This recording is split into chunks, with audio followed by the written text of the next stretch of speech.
بسم اللہ الرحمن الرحیم۔ بسم اللہ الرحمن الرحیم۔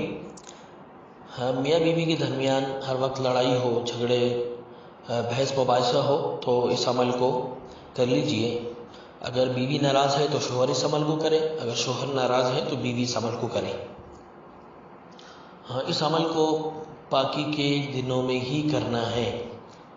اگر اس عمل کو کرتے کرتے درمیان میں وقفے کے دن آ گئے تو وقفے کے بعد دوبارہ سے اس عمل کو شروع کر لیجیے۔ سب سے پہلے عشاء کی نماز کے بعد صاف ستھرے کپڑے پہنیں۔ صاف ستھرے کپڑے میں اگر عورت ہے تو خوشبو نہ لگائیں، اور اگر مرد ہے تو خوشبو لگا کے بیٹھیں۔ سورۃ العادیات کی یہ آیت ہے، بسم اللہ الرحمن الرحیم، وَإِنَّهُ لِحُبِّ الْخَيْرِ لَشَدِيدٌ۔ اس آیت کو 313 مرتبہ پڑھنا ہے اور آخر میں حکم بھی لگانا ہے کہ یا اللہ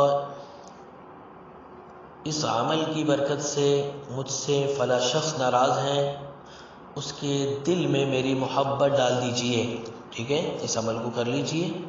اس کے بعد 313 مرتبہ یا لطیف یا ودود، یا لطیف یا ودود، یہ پڑھنے کے بعد پھر آپ نے 100 مرتبہ یا حنان یا حلیم، یا حنان یا حلیم 100 مرتبہ یہ کیجیے، اور پانی پر، شربت پر یا کسی بھی چیز پر اس کو پڑھ کے دم کیجیے۔